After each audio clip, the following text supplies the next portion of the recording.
for you guys. Thank you for sticking around and being patient. Takes a while to get these entirely one-of decks to be registered and ready to go.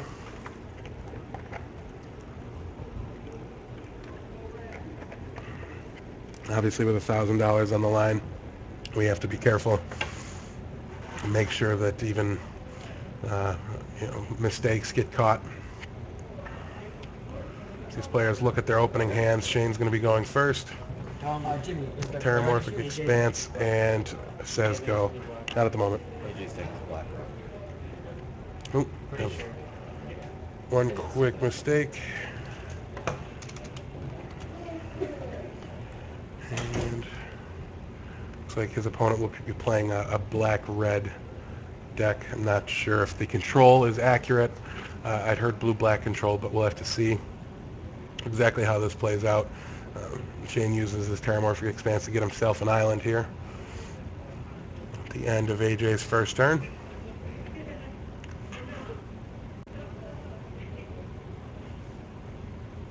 Did see a Consecrated Sphinx here in Shane's hand.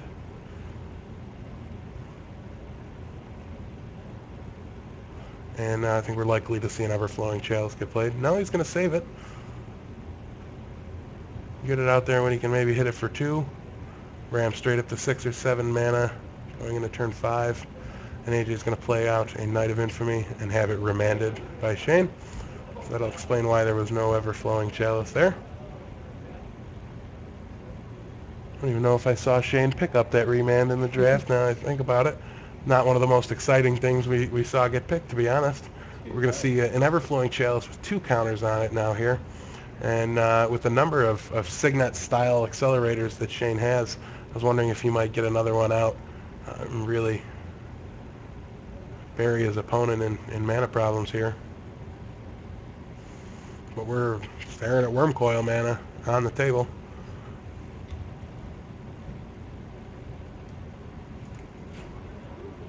And we'll see what AJ can do with 3 mana. Play a Vampire Nighthawk past the turn. I played against a lot of decks like this when I played that Boros deck, and it's very, very unnerving to have your opponent fuel out. I had an opponent play a turn 1 Kodama's Reach against me, and I just played Figure of Destiny and passed the turn on my mountain. It was awkward. It can still definitely work, so even though we're watching Consecrated Sphinx fight Vampire Nighthawk, this is a cube draft, so there's a lot of things that can happen here. Shane is obviously in the driver's seat here, though. Not really any way to doubt that. Hopefully the black-red deck can find a way to punch in some damage, kill off that Consecrated Sphinx. I can't imagine he's going to catch that Consecrated Sphinx attacking into a Nighthawk anytime soon, or blocking a Nighthawk if AJ decides to be aggressive. Which he has to do if he doesn't plan to kill the Nighthawk, or the Consecrated Sphinx. And we will see a Faithless Looting here from AJ. Technically card disadvantage, you end up down a card when you cast Faithless Looting, but the filtering level of draw 2, discard 2 for 1 mana is just too powerful to ignore, especially from a red card here. Existed in blue for a lot longer, that's for sure.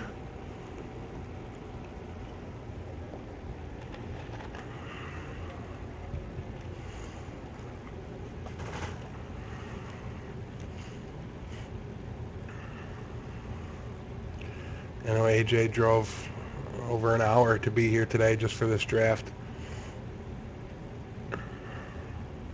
I don't know if he elected not to draw, or oh, I think they were just waiting on it. I did see him just drop the 4 cards there.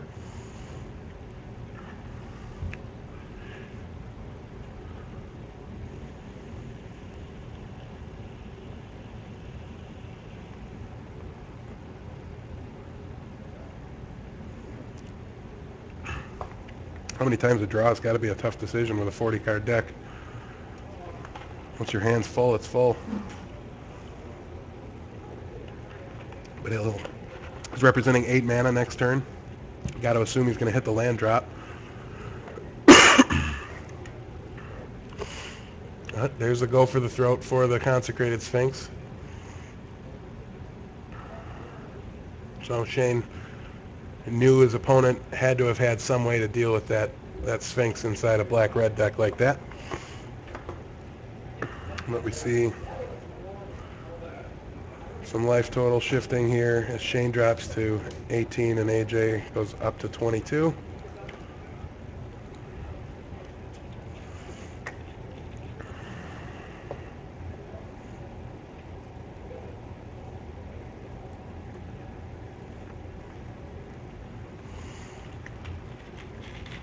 Knight of Infamy here looks like in AJ's hand is going to increase the clock that the Vampire Nighthawk puts on the opponent.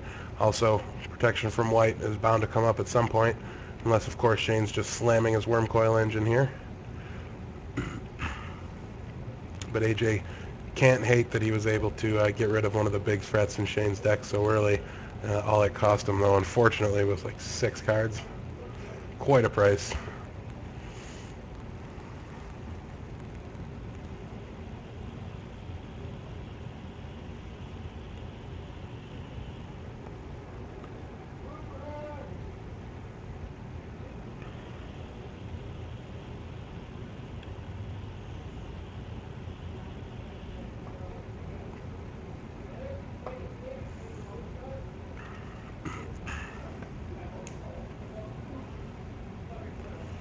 You see Shane move to his discard step here, throw a couple lands aside. I don't know what else we've got there.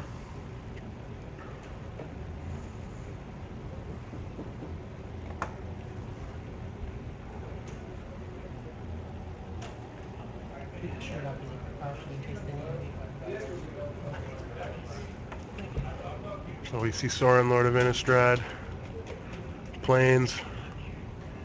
There's, I think, Bitter Blossom, all in Shane's hand right now. Volrath Stronghold, tap for a black mana? No? Should have Gatherer open here. Certainly do.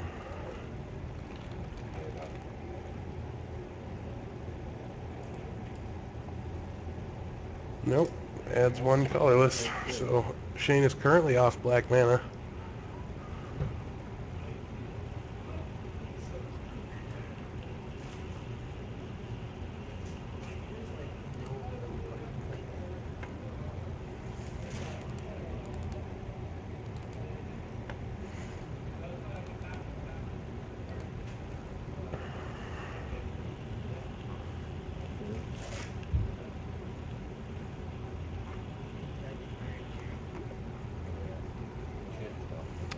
Diabolic Tutor here for AJ.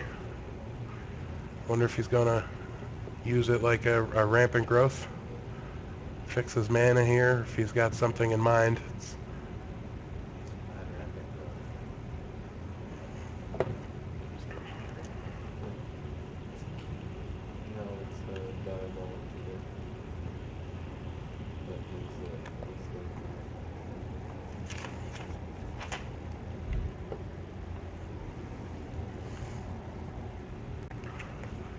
Not seen what he's tutored up, but you don't necessarily get to because the opponent doesn't.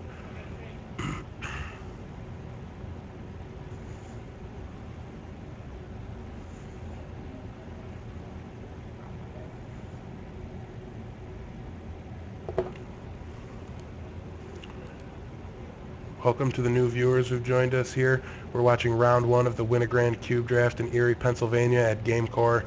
It's the closing event for Season 3 of the GameCore Championship Series. We have the championship event today, and all the events this season funneled into this invitation-only Win a Grand Cube Draft.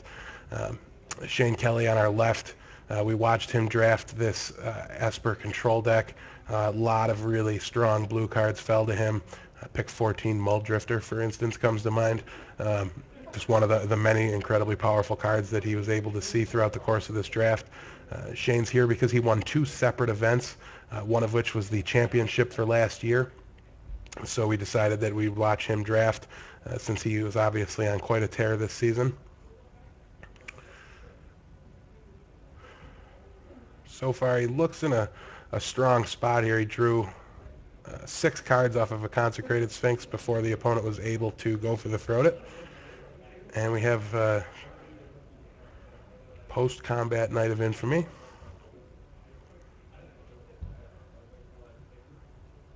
AJ must have been looking to interrupt any blockers if he was concerned about them.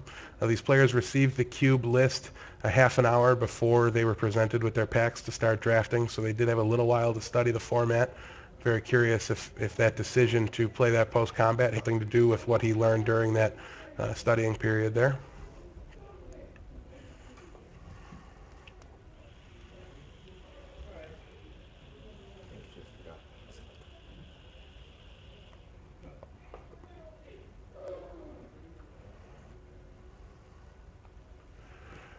And we'll get life totals updated for you just 1 second.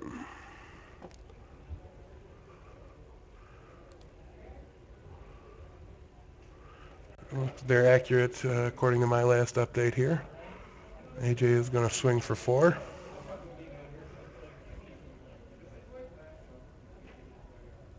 So 1226 is what I think we're looking at now.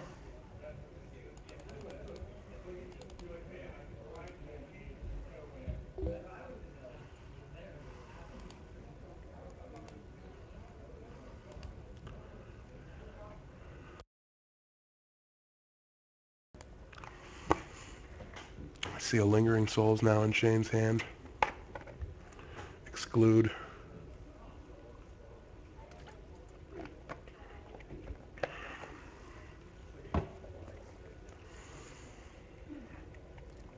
Part of me thinks that I saw a Muldrifter. Can't be certain though. We see Olivia Voldaren here from AJ. It's really starting to amass a board. You have to wonder. There's the Day of Judgment from Mr. Kelly. We knew he had a couple of board sweeps in there. And I believe we have some black mana there for Mr. Kelly. We certainly do now with that Dimir Signet, and I think we might be about to see a Sorin, Lord of Innistrad, hit the field.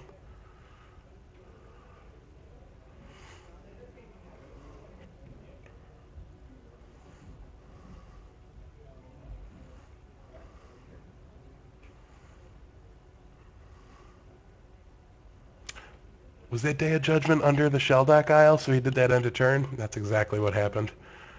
Excellent.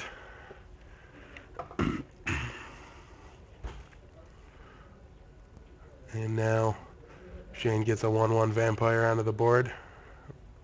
And I'm pretty sure we just saw an Elesh Norn in Shane's hand as well. If that's the case, he could very easily be rounding towards the end of this game, yeah. And I would expect him to just tap out for it on his turn here. It's going to kill the... Okay, so just exclude the Crypt Ghast so he can draw a card. Let's him wait a little while longer. Maybe get multiple creatures when he casts that Elesh Norn. Definitely lets him leave some mana up to control the game. He's not in any danger of falling behind here.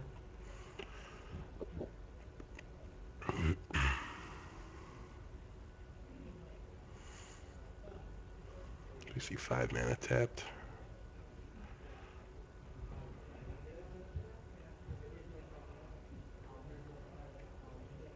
And Future Sight gets cast here for Shane. And he gets to cast or play a Celestial Colonnade for the turn and reveals Control Magic off the top. There's a card I know John Gopinski thought was an incredibly late grab for Shane here. Just a hugely powerful effect, you know. How powerful of a creature can AJ play next turn if he knows that it's going to be Shane's?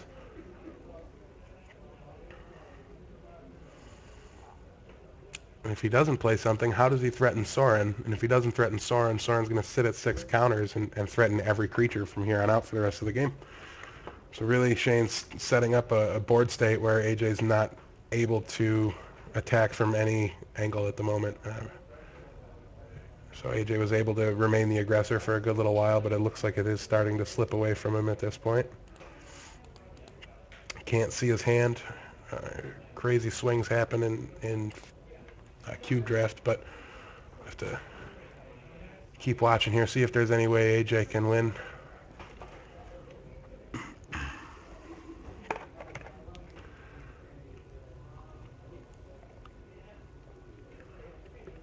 Dreadbore takes out the Sorin Lord of Innistrad. Looks like Nantuku Shade to me.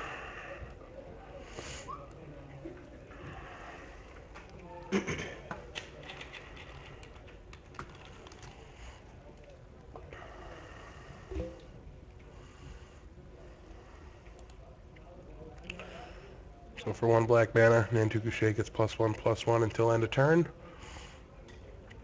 It looks like we will not be seeing the Elesh Norn. I might be too twitchy for cube. I think I would have windmill slammed that already.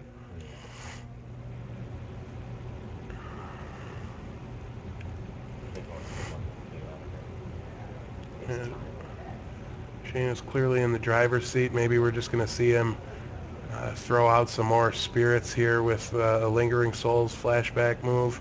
So that way when he does cast his Elesh Norn, it's pretty much just lethal that turn. Or Frost Titan. Also seems strong. Must still have counter magic because he has 5 mana open, made no move with that Lingering Souls.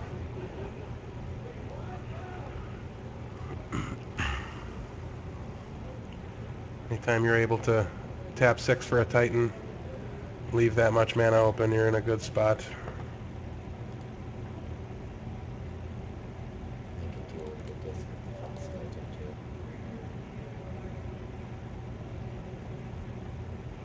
So 14 to 23 are your current life totals.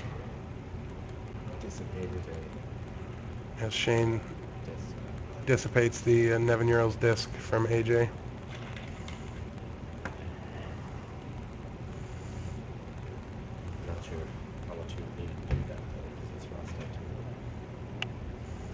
Yeah, he would have been able to Frost Titan it, as Leland just pointed out. I suppose. Yeah, it's... Right. Not like there's too much risk associated here. Shane draws 3 cards a turn using Future Sight, at least this turn. And I questioned its mere usefulness at all. I don't think it's very good. It's definitely difficult to set up, but when it's on the board, the power is definitely there. You know, you play your lands from there, you just play things by default from the top of their deck, even if you're not getting max value for them, because it's essentially like they cantrip themselves. Seems like Elesh Norn time. Can leave counterspell mana open too. Or do you just control magic the Shade? So many creatures. I don't think you bother control magicking something that dies the Norn.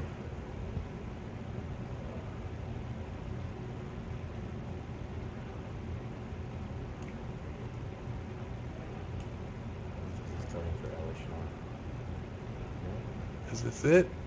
That's an Elesh Norn. 7 mana. Look out. Boom.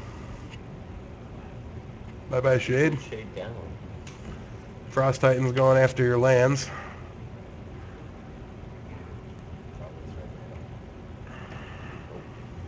Can't even really guess how many tokens there are right there. I'm just going to wait for the life total update to come through. I think there's two fairies. And there's a perilous here that's off screen. Would you like me to get that? The Palladium Mirror, let's not worry about it for the time being, it looks like. With the AJ's down to 6, so we'll remember the Palladium Mirror exists for as long as we need to.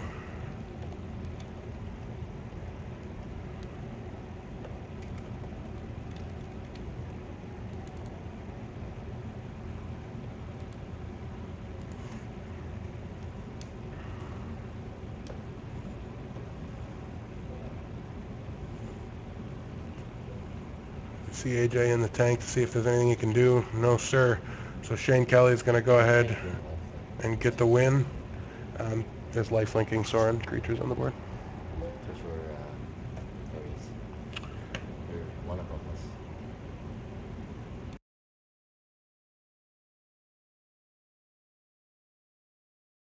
But either way, Shane moves ahead 1-0 this round. AJ stumbled a little on mana. Looks like there is blue in his deck as well,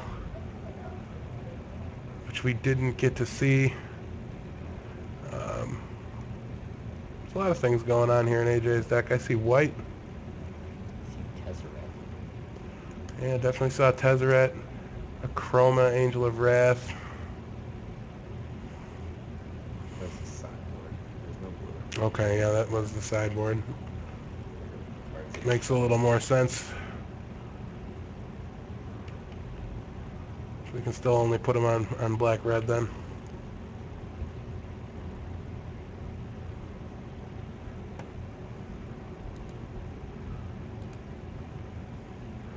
It's almost eerie how silent it is on the other side of that wall. When all day that match has had, between 3 and 10 people standing around it, usually good amount of noise, and you'd think with the coolness behind a format like Cube, there would be some extra hooping and hollering, but with $1,000 on the line, there's a lot of people that don't want to make the players upset. Not trying to get hit by Aubrey. Yeah, if you've seen Aubrey's arms, you know you don't want to make him mad. Just be nice. And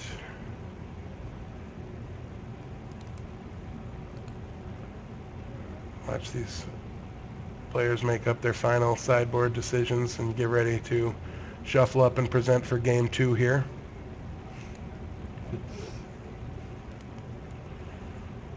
So it was a big win for Shane.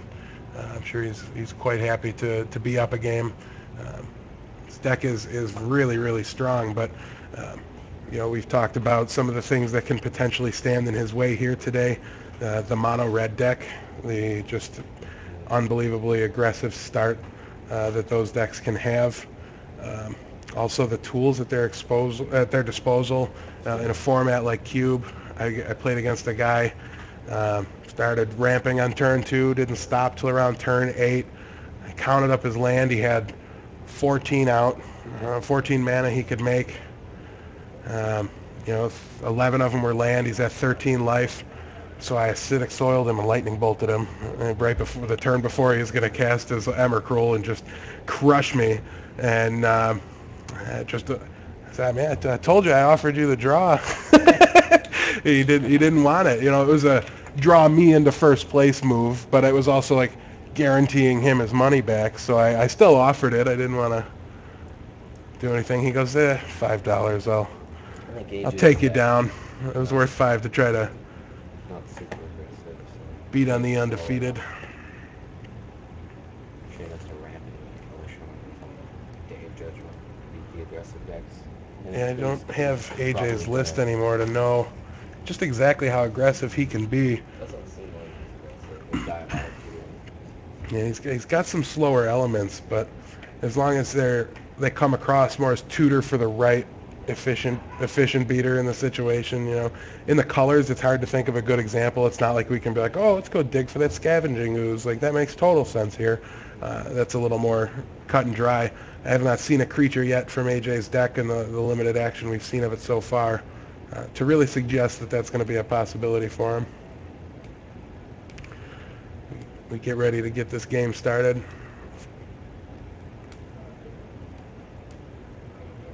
Also, the only other aggressive deck is Cruz. It was pretty bad. AJ is still indeed at the table. No need for a little break from him. Wasn't sure when he backed up a little too far. Just absolutely disappeared.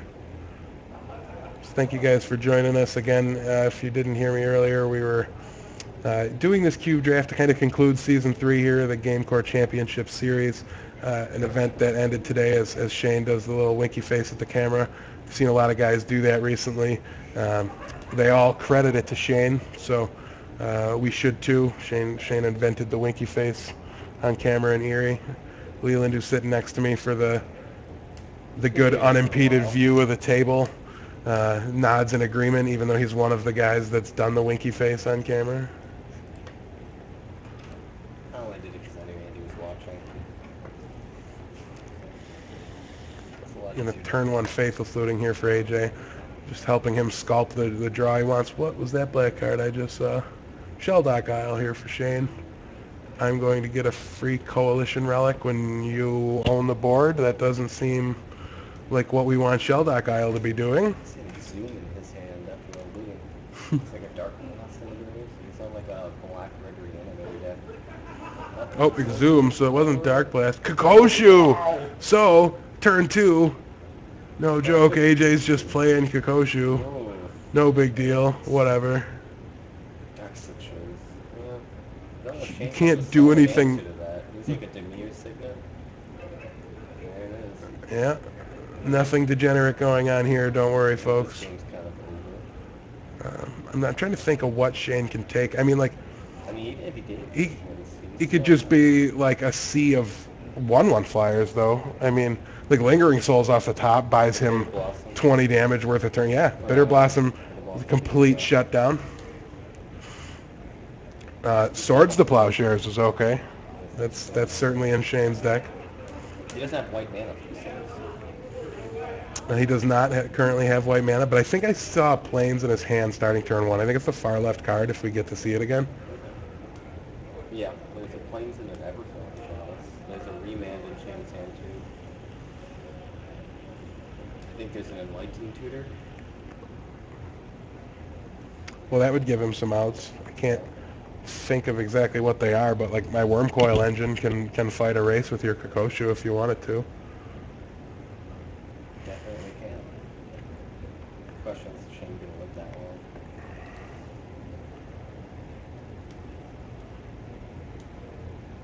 And getting our life total update. 19. He's a 15. Yep, so 15 to 20 here.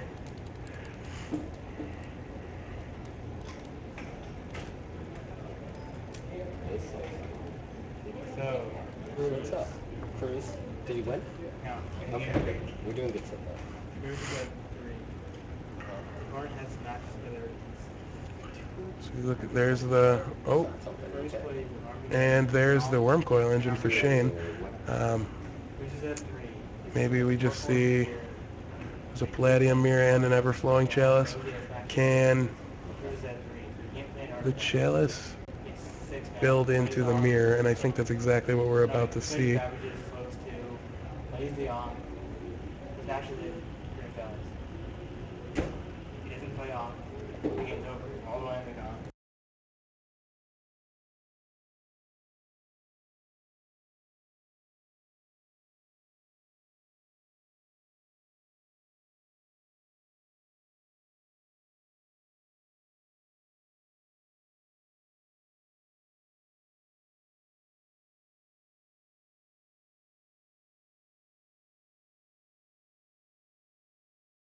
So 10 to 20 here's the life totals now as Kokoshu gets another swing in.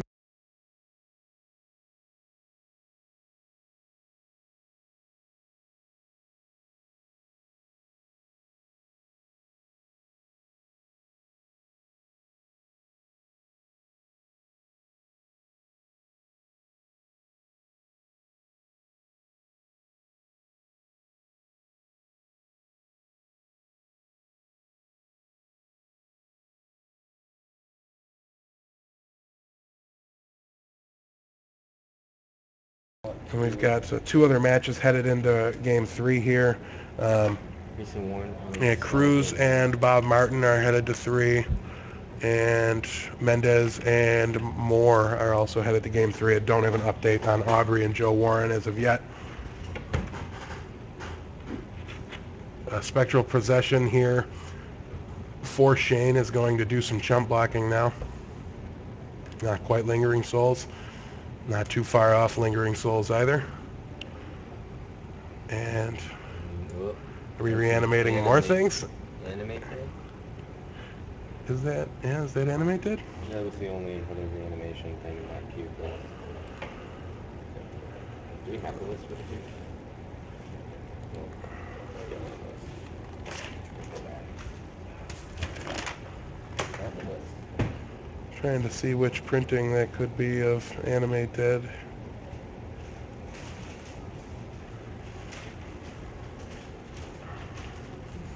The Shieldred Whispering one is on the board now. It's Animate Dead.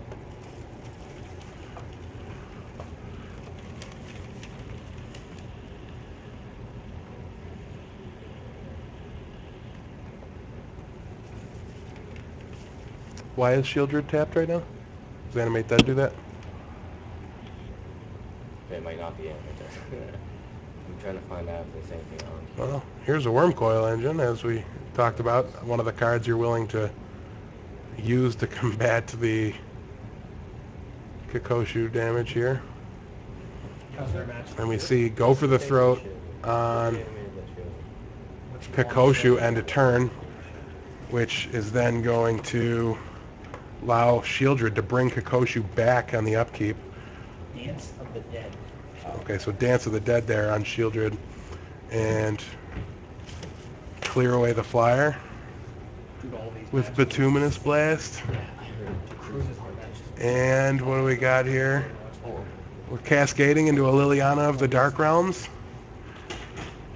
1, 2, 3, 4. You can +4/+4 Kakoshu, but it's summoning sick. So it's probably just going to tutor up another swamp here.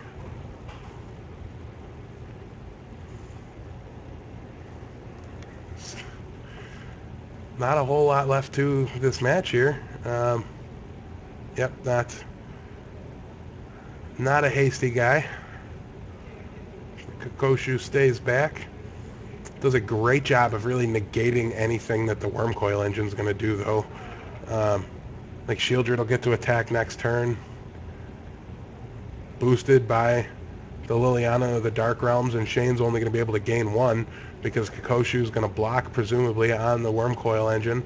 Not even kill it to give him the blockers back. It's starting to look like this is out of control for Shane, but we've seen how powerful his deck is. I can't really count him out at any point.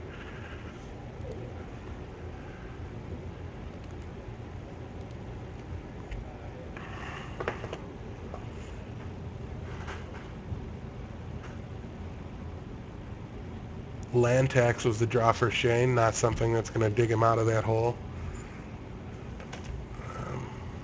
What happened to Worm Coil there?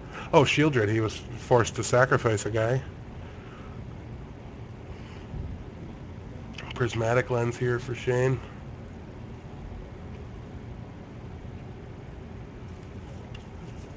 Is he getting a value Coalition Relic? He's going to remand his own spell back to his hand and scoop him up and head to game 3. So AJ is going to get game 2 here.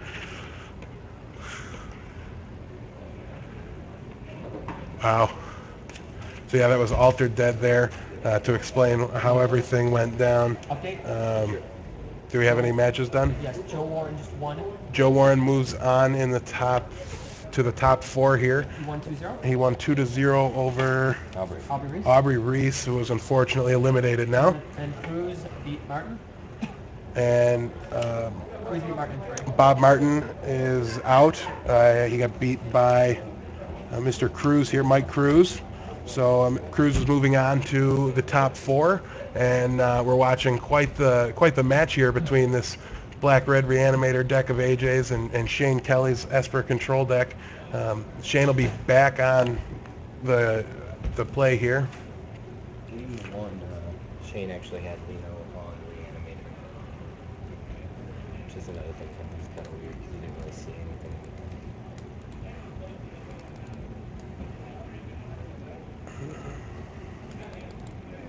See what a coup it would be if AJ can pull this game out with another absurd Reanimator package. It seems like his mid-range or his aggro plan is a little A little weak, obviously, especially against a deck like this. Maybe if he was playing against Cruiseman's that red deck, Robin Watts, go to. you know, maybe if he was playing against an aggro deck, he'd fare better with the mid-range creature plan, but he's probably going to want to mulligan a little more aggressively into something else Reanimator-based. Obviously, it's a little difficult to do exactly what you just did. I mean, Faithless Looting turn 1, Animate Dead turn 2, shortly after, Dance of the Dead on Shieldred. I mean, just a crazy amount of reanimation stuff going on there. Same originally. And as we said here, enchanted creature gets +1 and doesn't untap during its controller's untap step. So that's why it just stayed down. And Dance of the Dead, not a card you get to see played all the time, but definitely a powerful one. Three paragraphs. We made it longer. I don't know how. They can't even print them on the card. They'll have to like extend them. Yeah. They'll have to make it like 1.5 cards. It's so simple too. Just the way they did chanting back then. You get a little wink from Shane. Not have a picture of the card. Just That was a quick wink. He means business right now. He's got his mocks to set up some early. Everflowing Chalice loves Mr. Kelly. We're going to have a turn 1 Signet is the play we're going to see here from Shane. He's going to have a Dimir Signet in play online turn 1. So turn 2, he can put 2 counters on an Everflowing Chalice. Assuming he keeps, though, he doesn't really have much going on. yeah, As far as ways to win the game, he does have a Venser, but that's only a 2/2 body, so it's going to be a little difficult for him to try to mount a win with that. Even if he had a card draw spell, I'm sure he'd snap keep. But he is going first this game, and AJ already mulliganed, so Shane's going to keep. Almost definitely the right move when you can accelerate your mana like that in turn 1. Turn 3 is going to untap with 2, 3. So if he draws Worm Coil on his first or second draw, he's going to be able to cast it on turn 3. You can reanimate if you want to, AJ, because Shane's just going to hard cast stuff. AJ Luna has 2 reanimation spells, and it's Dance of the Dead and Exhumed. So it's possible that Shane wants to discard some cards. Maybe trying it like an LS drawing out there as fast as he can. We see this hand kind of play out as I said here. The Mox feeds the turn 1 Signet.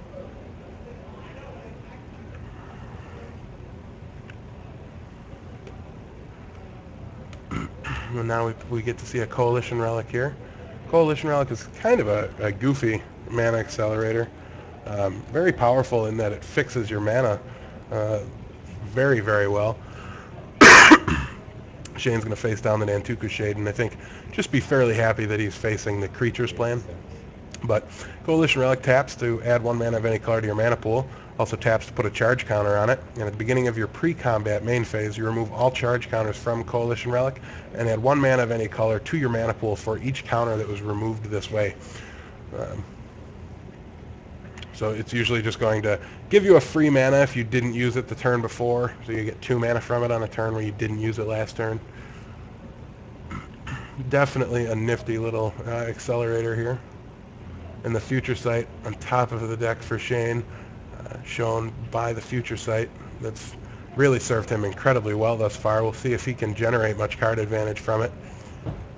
Ideally, when he draws the Day of Judgment, he'll have a land there. We have our last result to come in until Robert Moore. this. Robert Moore lost in 3. All right. Is what people thought was an upset.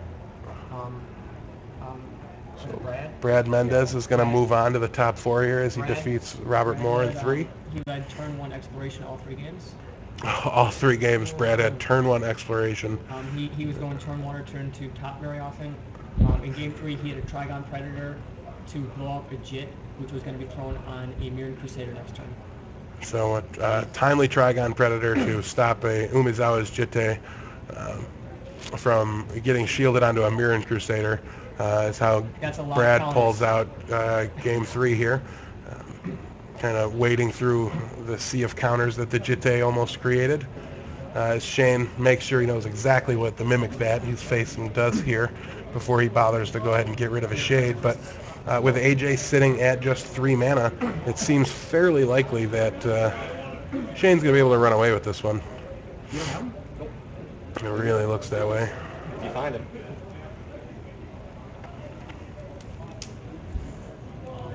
Could be over here.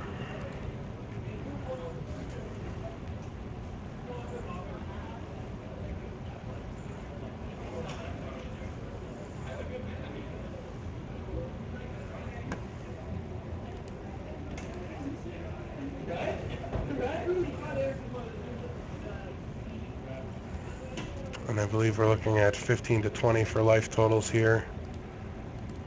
Yep.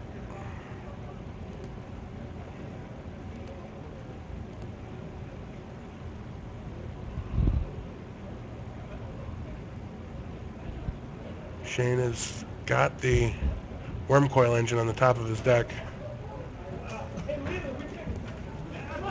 I know, right? We got that close to Jameson. Go for the throw, dropped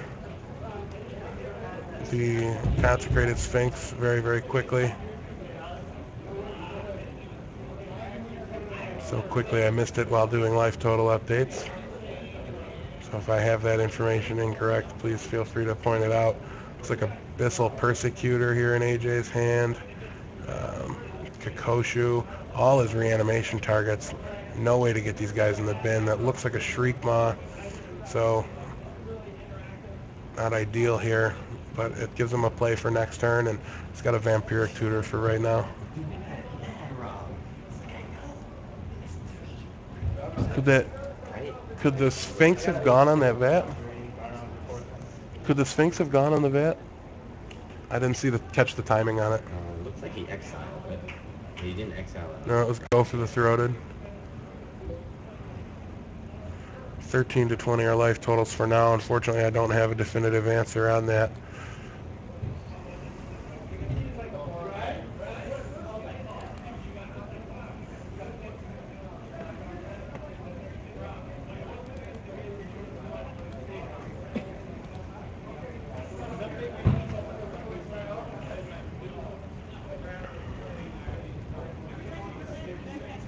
So Venser's going to return the Mimic Vat to AJ's hand here.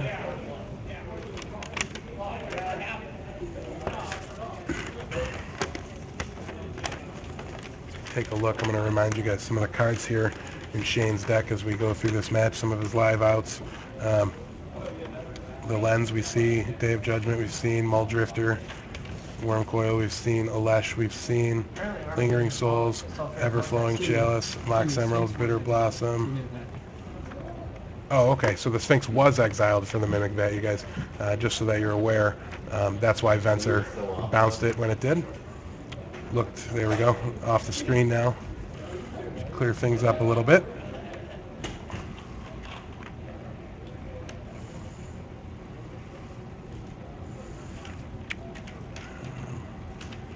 Shane still with Remand, Control Magic, Sauron, Lord of Innistrad, Swords to Plowshares, Exclude. Wrapping out the list of cards that he can really make very good use of still, that are in his series of draws.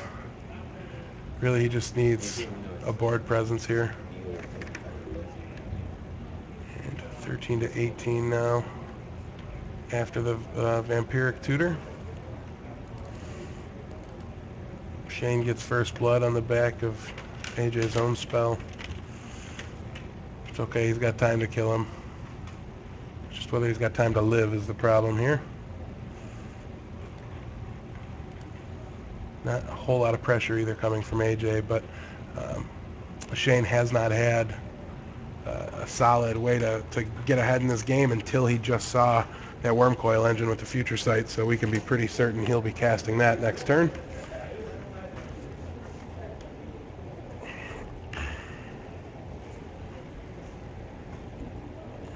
So I just made an offer on eBay for 2 sets of those black Planeswalkers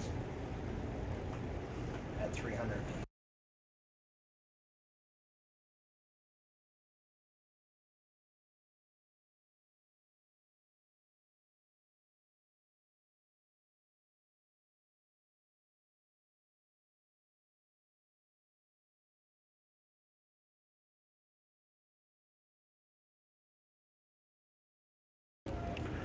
When we look here, Shane's gonna untap, draw the Worm Coil Engine, play the land for the turn off of the future sight, and open that up. And Darksteel Shores left on top.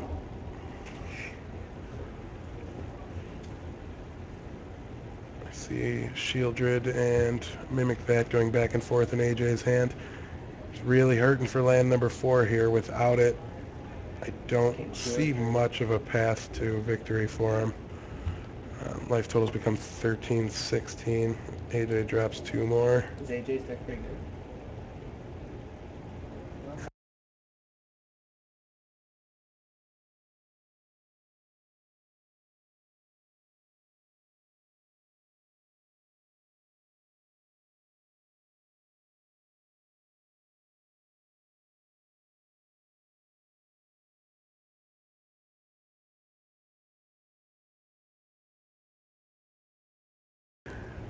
Alright. See what AJ can do about the Worm Coil Engine here. I don't think he hit land number 4. He did Faithless Looting, and he has Dance of the Dead. Also Abyssal Persecutor. Dance of the Dead is in hand, but he also has Exhume. I believe that is. So we have a Shieldred.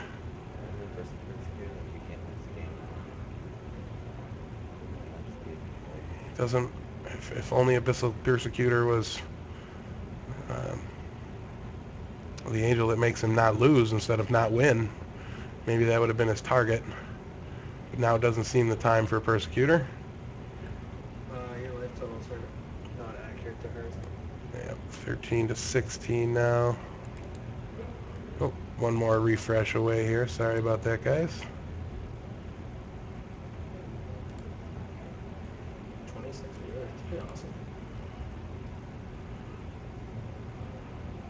Sorry about the spam there. Was he like trying to get people to like Dark City or something?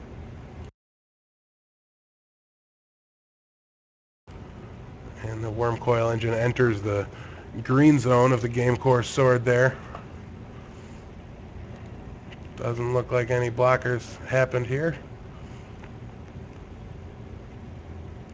19 to 10 become the life totals.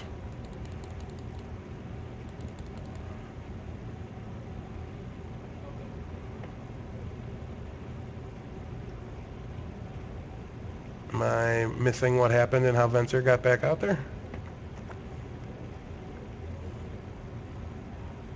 What brought the Venser from the graveyard to the hand?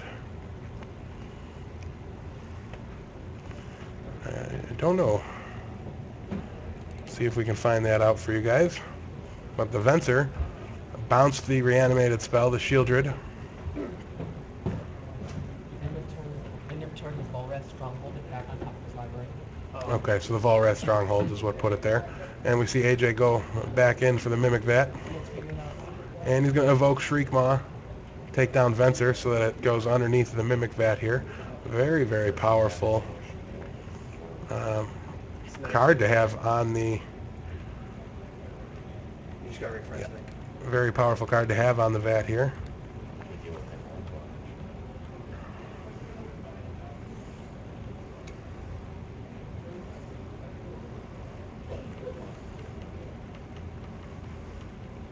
Shane might be flooding out here a little bit. Actually, only has 4 lands. 5. AJ's going to chump block, which means 25. He plays against Brad. Do Brad deck it? Like, the thing about Brad, and I wrote the notes on it. Yeah. I still don't want to See, Shane's in the tank. He's about to do Like, I had already put, I was like, drawing. Spectral Procession here. Like, dude, one game, he Gives himself 3 1/1s. I have not seen a Leshnorn yet. Oh, Everflowing Chalice, land, Day of Judgment is Shane Kelly's hand. We're about to see what Mimic Vat can do to the board. There's some 1/1s. Extra land. flashback on Faithless Looting here for AJ. There is Dance of the Dead in AJ's hand last I knew, so we could be looking at yet another reanimated spell here. AJ's going to want to hold on to a land, if at all possible, so that way he can mimic that. He can use the Mimic Vat activation as well as use his Dance of the Dead. Show it to What kind of tokens are those Liberating Souls tokens? Those are Wurmcoil. counter spell. Me. Discard. I believe that was Shieldred again, It's still just so randomly. and a land, so AJ likely has a land. No, I think he passed the turn. Yep.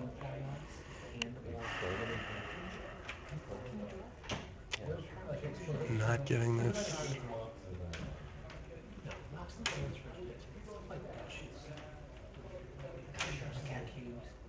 Don't get the line of play here from AJ. Maybe I'm incorrect on how much it costs to activate Mimic Vat. I thought it was 2. I could be incorrect. But I also don't know the cards in his hand. If he thinks they got a chance to pull him out of this game, then we're about to find out.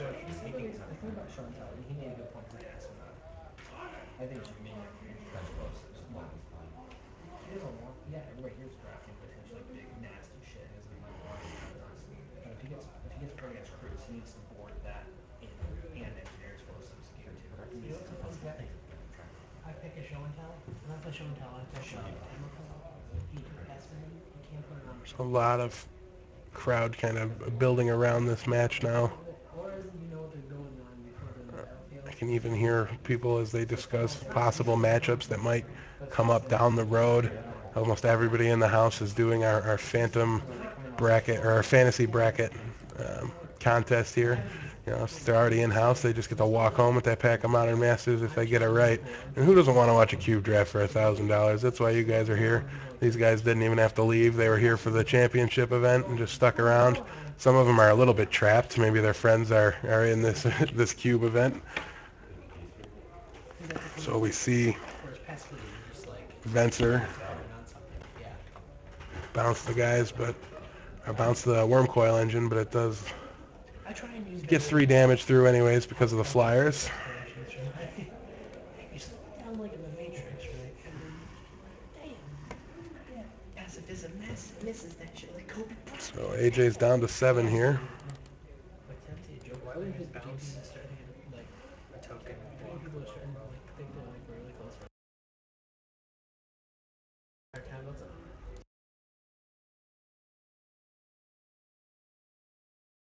I'm like, we can fix that. See what AJ is able to do as a follow-up here. Stone Cold like send it to him. Shane left a lot of mana open.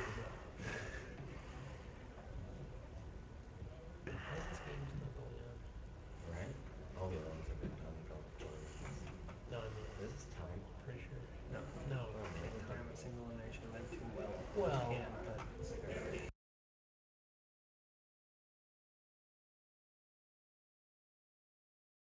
Magic changed to like the chess timer things that are making Alright. like Magic Online. Knight of Infamy is going to have a tough time being blocked. Do you play Magic Online? Yeah. I think the dynamic. AJ was thinking about a main phase, I mean, you run a time or his turn, Venser here.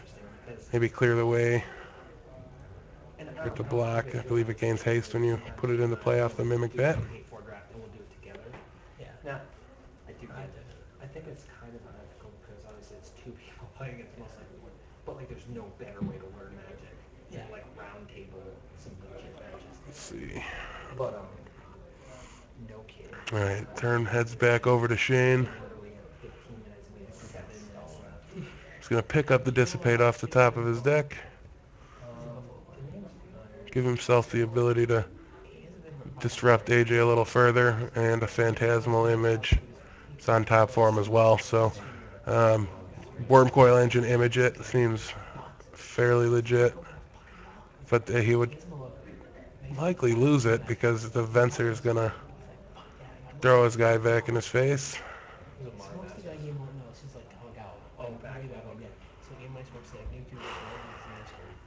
Game 3, draws Mulligan for the first time in the event. Plays it. His opponent rips Kumano, Master Yonobushi, the regular All right, here's that worm coil engine. the entire format. He stands up, snaps his keyboard in half, throws it through his TV, and walks out of the room. I just don't understand that kind of range. I have a friend who does all the time. He said, "Do you have Xbox controllers?" Like, just breaks an Xbox controller. He gets mad at it. Looks like we're going to be needing an Aleshnorn here from Shane to get this just completely out of the way. That's powerful, man. So that's why I appreciate that.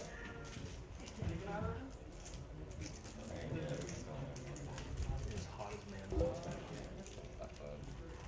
AJ drops to 4.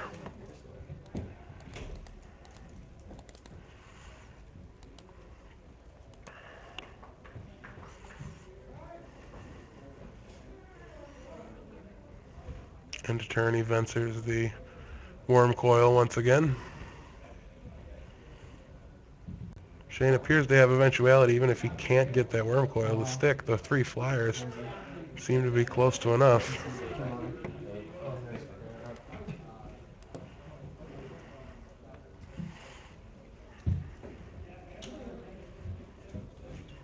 Leon of the Dark Realms, and I believe Cryptghast here for AJ. Just has to start bouncing tokens, right? Like, you need to be doing that forever ago. Jump block, don't gain life, bounce to. Jump block, bounce to.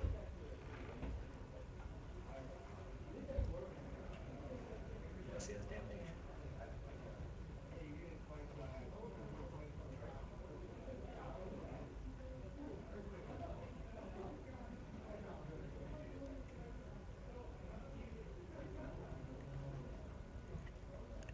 Let's see what AJ's got here for Shane. 4th mana. There's the Cryptghast.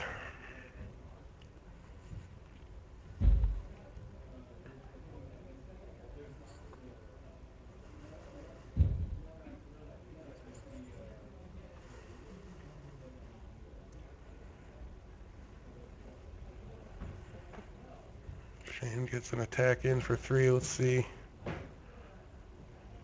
how much damage it deals. Looks like he drops to 1.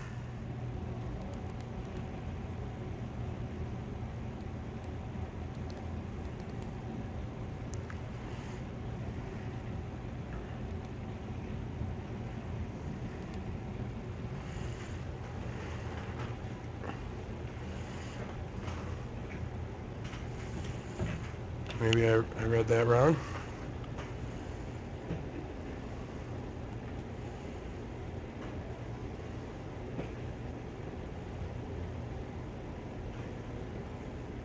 Okay, damage is not stuck yet. Control magic. Another good thing about Shane in this event is he hasn't been playing Magic like that everyone else has. It's just kind of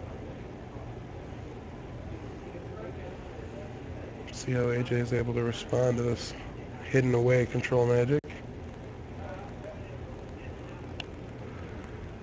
Doesn't look like AJ can beat it, so Shane's going to walk away the victor here.